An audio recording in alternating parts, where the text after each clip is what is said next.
Professor Dr. Manoj Kumar.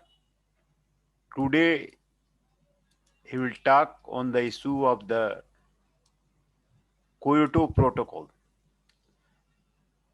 The Kyoto Protocol to the UNFCCC is a complex and ambiguous document, but also one of that has launched much of the world into an ambitious and innovative attempt at curbing the greenhouse gas emission through the creation of cap and trade regime and associated carbon market. The protocol was the result of a contentious and politically charged negotiation and reflects deep compromises and has many shortcomings. It is also enjoys the support of much of the Europe as well as many other countries, which has allowed it to weather the rejection of the United States. Although the United States is not a party to the Kyoto Protocol, the protocol is still very relevant to the US law students. In implementing the protocol, Europe in particular has created a vibrant carbon market with a unified price of the carbon. The Clean Development Mechanism has approved billions of dollars worth of the projects in developing countries through which investors receive certified emission reduction. The Climate Secretariat has created a massive bureaucracy to administrator and carbon market to monitor the verify parties action. All of this activity under the protocol's auspices has also influenced developments here in the United States, state and regional cap system developing a consensus way to be able to link with the carbon markets created under Kyoto Protocol's carbon trading mechanism. Private US companies subject in their overseas operation to the Kyoto Protocol are implementing similar policy in the United States. Proposed legislation in the US is also designed with an eye toward linking with any international carbon markets operating in the post-Kyoto period. Finally, the Copenhagen negotiations are designed, at least in the part, to extend the Kyoto Protocol's institution and policy approaches beyond 2012.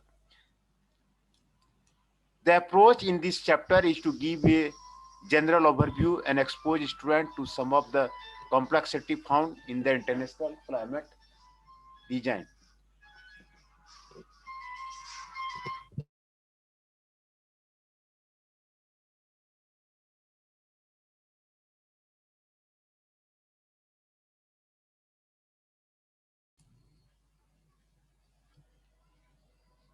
This approach in this chapter is to give a general overview and expose students to some of the complexity found in the international climate regime. For professors who want to delve the deeper into the international climate regime under Kyoto Protocol, the next three chapters address emissions trading and the carbon market, forest and land use management, and compliance and dispute resolution. Chapter 9 then addresses the post Kyoto discussion leading up to Copenhagen. Professors who want to spend more time on the domestic climate policy can skip this chapter and go.